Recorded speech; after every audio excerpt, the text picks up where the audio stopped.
Good morning students.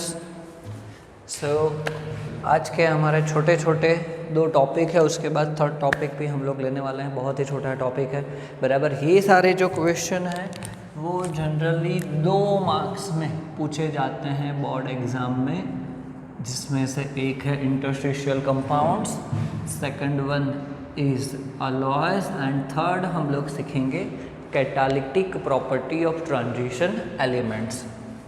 Okay, so basically interstitial compound आप लोग पहले भी पढ़ चुके हो and standard 11 chapter number 9 hydrogen, जिसके अंदर हम इंटरस्टिशियल हाइड्राइड्स टॉपिक हम लोग पढ़े थे। ओके, जिसके अंदर जो भी था डेफिनेशन के वाइज वो भी यहाँ पे सेम है कि ट्रांजिशन एलिमेंट्स के क्रिस्टल लेटाइस के अंदर छोटे छोटे एटम्स जो होते हैं वो ट्रैप्ड हो जाते हैं, एड्जॉर्ब हो जाते हैं उसके अंदर बराबर। तो इंटरस्टिशियल कंपाउंड्स बनाएंगे। तो यहाँ पे भी कुछ ऐसा ही है कि interstitial compounds are formed by small atoms. कौन से? तो बोरॉन, हाइड्रोजन, कार्बन और nitrogen are trapped in a crystal lattice of the metals। तो वो क्या बनाएंगे? इंटरस्टिशियल कंपाउंड्स बनाएंगे। क्या होगा कि interstitial compounds are those which are formed when small atoms like boron, hydrogen, carbon और नाइट्रोजन आर ट्रैप्ड और we can say that are absorbed by transition elements. Okay, transition elements से adsorb हो जाएंगे, उसके अंदर ट्रैप हो जाएंगे, तो उसको हम क्या बोलेंगे? Interstitial compounds. Okay, they are classified as borides. अगर बोरॉन एड्जॉर्ब हुआ है, बोरॉन ट्रैप हुआ है तो बोराइड्स बोलेंगे। हाइड्रोजन ट्रैप हुआ है तो हाइड्राइड्स, कार्बन ट्रैप हुआ है तो कार्बाइड्स, और अगर नाइट्रोजन ट्रैप हुआ है तो उसको हम नाइट्राइड्स बोलेंगे। Okay, they are classified as borides, hydrides, carbides और नाइट्राइड्स। ओके, बहुत ही सिंपल है। एंड यहाँ पे ना तो कोवैलेंट बॉन्ड बनता है कंपाउंड के अंदर, ना तो आयोनिक बॉन्ड बनता है। कोवैलेंट भी नहीं है, आयोनिक भी नहीं है, दैट मीन्स इलेक्ट्रॉन का शेयरिंग भी नहीं हुआ है, या तो फिर इलेक्ट्रॉन डोनेट भी नहीं हुआ है, गेन भी नहीं हुआ है। तो फिर मॉलिक्यूलर फॉर्मूला बनाएंगे कैसे इसका? तो इसका जो मॉलिक्यूलर फॉर्मूला है वो मैथमेटिकली बनाया जाता है and it is non stoichiometric. वो क्या होता है? बेसिकली हम लोग बोल सकते हैं they are non stoichiometric. Non stoichiometric क्यों है? क्योंकि उसके अंदर ना तो कोवैलेंट है ना तो आयोनिक है कंपाउंड, उसकी वजह से वो क्या हो जाता है? नॉन स्टोक्योमेट्रिक हो जाता है कि कंपाउंड के अंदर मॉलिक्यूलर फॉर्मूला जो बनाया गया है वो हर बार, फॉर एग्जांपल ऐसा मान लेते हैं कि चलो यही नीचे वाला कोई एक एग्जांपल लेते हैं। चलो सपोज ये वैनेडियम हाइड्राइड हमने ले लिया है, तो एक बार अगर फॉर्मूला बनाने जाते हैं तो वैनेडियम हाइड्राइड का वैनेडियम हाइड्रोजन 0.58 आ रहा है, तो अगर सेकंड टाइम बनाने जाएंगे कोई एक दूसरी मेथड से या ज़्यादा एड्जॉर्ब करवाएंगे, ज़्यादा एटम्स को ट्रैप करवाएंगे, तो 1.2 आ गया। दोनों वैनेडियम हाइड्राइड है, तो फिर ऐसा कैसे हुआ? ओके, तो क्योंकि वो नॉन स्टोक्योमेट्रिक है, जितने एटम्स उसके अंदर ट्रैप होंगे उसके हिसाब से फॉर्मूला चेंज होता रहेगा। तो नीचे आपको कुछ एग्जांपल्स दिए हैं, titanium carbide, manganese nitride, ferrous hydride, vanadium hydride, titanium hydride बराबर। तो बेसिकली इंटरस्टिशियल कंपाउंड्स बहुत ही सिंपल टॉपिक है। तो ये कंपाउंड जो बने बोराइड, हाइड्राइड, कार्बाइड और नाइट्राइड, इससे फ़ायदा क्या होगा? इससे बनाने का फ़ायदा क्या है? तो इससे क्या हो जाता है? हाई मेल्टिंग पॉइंट हो जाता है उनका, and even their pure metal, अगर हमने आयरन लिया है Fe का मेल्टिंग पॉइंट लेंगे और फेरस हाइड्राइड का मेल्टिंग पॉइंट लेंगे तो फेरस हाइड्राइड का मेल्टिंग पॉइंट ज़्यादा होगा। Okay, second, they are extremely hard, extremely hard. And ये बहुत ही इंपॉर्टेंट है कि बोराइड्स कुछ होते हैं, बोराइड्स इंटरस्टिशियल कंपाउंड्स, वो तो हार्डनेस में कहाँ तक पहुँच जाते हैं, डायमंड तक पहुँच जाते हैं। डायमंड सबसे हार्ड एलिमेंट है, ऐसा हम लोग बोल सकते हैं। सो हार्डनेस में मोस्ट हार्ड जो एलिमेंट होता है वो डायमंड है, तो सब बोराइड्स अप्रोचेस डायमंड इन हार्डनेस। चलो सारे मेटल से वो तो हमें पता है, तो उनका एक प्रॉपर्टी तो नहीं जाता है, वो कौन सा है, मेटालिक कंडक्टिविटी का, कंडक्टिविटी। और एक बहुत ही इम्पोर्टेंट चेंज हो जाता है कि वो केमिकली इनर्ट बन जाते हैं। क्या हो जाता है, वो केमिकली इनर्ट बन जाते हैं। Metals are highly reactive, okay, highly reactive होते हैं, बराबर, बट ड्यू टू हाइड्रोजन और कार्बन और नाइट्रोजन और boron are trapped in a crystal lattice, they become chemically inert, बराबर। ये बहुत ही इम्पॉर्टेंट चेंज है इंटरस्टिशियल कंपाउंड्स का, बराबर। तो बेसिकली बहुत ही सिंपल है, डेफिनेशन लिखा, कैसे टाइप्स है, नॉन स्टोक्योमेट्रिक है, कोवेलेंट भी नहीं है, आयोनिक भी नहीं है, एग्जाम्पल्स एंड इसके 4 प्रॉपर्टीज। ओके, 2 मार्क्स का क्वेश्चन है, बोर्ड एग्जाम में पूछा जा चुका है क्वेश्चन, बराबर। चलो नेक्स्ट क्वेश्चन देखते हैं, अलॉय। एक्चुअली अलॉय जो है वो आप बहुत पहले से पढ़ चुके हो, आई थिंक लोअर स्टैंडर्ड में भी आप अलॉय फॉर्मेशन कैसे होता है वो देख चुके हो। यहाँ पे हमें कुछ अलग देखना है, यहाँ पे कि अलॉय कैसे बनता है, उसके रूल्स हम लोग सीखेंगे यहाँ पे।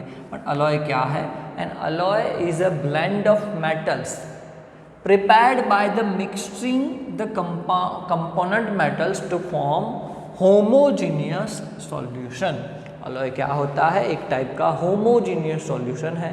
कैसे बनाया जाता है, 2 और मोर मेटल्स को मिक्स करने से। बहुत ही फेमस और आप लोग जानते हो स्टेनलेस स्टील, ब्रॉन्ज, ओके, वो क्या है, एक टाइप के अलॉय है, बराबर। सो कैसे होता है, in alloys atoms of one metal are distributed randomly among the atoms of other, बराबर। बहुत ही सिंपल है अलॉय कैसे बनता है, और उसके कुछ रूल्स हैं कि कौन से 2 मेटल्स को एक दूसरे के अंदर मिक्स करके आप अलॉय बना सकते हो। कोई भी मेटल नहीं ले सकते, अगर हमें मिक्स करना है कोई भी मेटल तो कोई भी ऐसे ही मिक्स करके होमोजीनियस सॉल्यूशन नहीं बनेगा। होमोजीनियस सॉल्यूशन बनाने के लिए उसके कुछ रूल्स हैं। रूल नंबर 1 ये कहता है कि एटॉमिक साइज का जो डिफरेंस है वो कैसा होना चाहिए, लेस देन 15%। एटॉमिक साइज भी बोल सकते हैं, यहाँ पे एटॉमिक रेडियस भी बोला जाता है कई बार, कि एटॉमिक रेडियस और एटॉमिक साइज उसका डिफरेंस कितना होना चाहिए, 15% से ज़्यादा होना चाहिए, नहीं 15% से लेस होना चाहिए। Then there crystal structure in pure states are similar, कि उनके क्रिस्टल लेटाइस के स्ट्रक्चर है वो क्या होने चाहिए, ऑलमोस्ट सिमिलर होने चाहिए, बराबर। And last one, they have same number of electrons in valence shell. अगर ये कंडीशन फुलफिल होता है तो हम लोग उसके मदद से होमोजीनियस अलॉय, होमोजीनियस सॉल्यूशन बना सकते हैं, बराबर। बहुत ही सिंपल टॉपिक था, 2 मार्क्स का क्वेश्चन था। आपको बताया वैसे भी कि 2 मार्क्स के क्वेश्चन में अलॉय एंड इंटरस्टिशियल कंपाउंड्स, ये दोनों क्वेश्चन कई बार पूछे जा चुके हैं। अब नेक्स्ट हम लोग टॉपिक देखने वाले हैं catalytic property.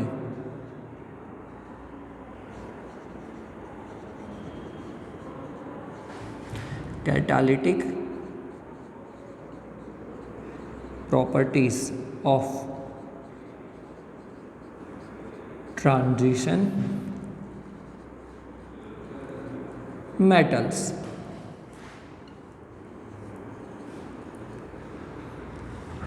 Actually catalytic property वाला क्वेश्चन बहुत सारे चैप्टर्स के अंदर है, 5th चैप्टर के अंदर भी है, 9th चैप्टर के अंदर भी है, ये 8th के अंदर भी है, बराबर।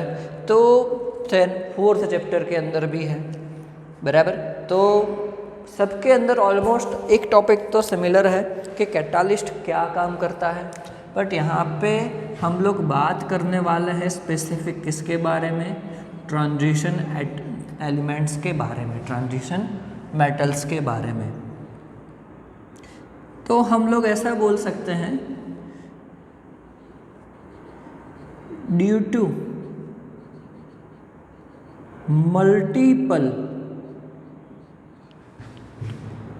Oxidation state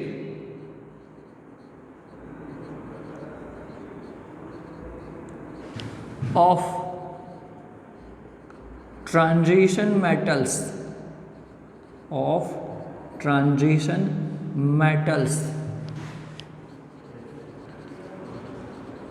they show catalytic properties। Okay, तो ये एक बेसिक उसके अंदर जो प्रॉपर्टी है मल्टीपल ऑक्सीडेशन स्टेट, उसकी वजह से वो कैटालिटिक प्रॉपर्टी हमें दिखाते हैं। एक्चुअली कैटालिस्ट क्या काम करेगा हमें पता ही है कि कैटालिस्ट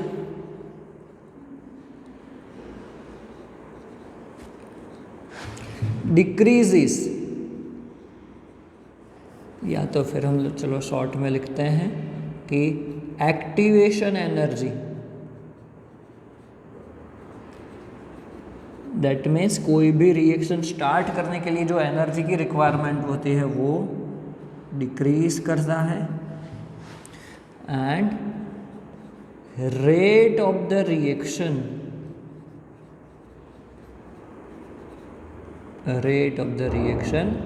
इंक्रीज करता है। कोई भी कैटालिस्ट होगा वो, बराबर। फॉर एग्जाम्पल, चलो बहुत सारे एग्जाम्पल आप लोग जानते हो, जैसे कि निकल, पैलेडियम, प्लेटिनम, जो डी ब्लॉक एलिमेंट है, वो कौन से रिएक्शन के लिए काम आते हैं, हाइड्रोजिनेशन, और सिंपल लैंग्वेज में अगर बोलना चाहे तो हम लोग बोल सकते हैं इन रिडक्शन रिएक्शन, बराबर। दूसरा Fe भी रिडक्शन में यूज होता है, दूसरा होता है इन फॉर्मेशन ऑफ अमोनिया,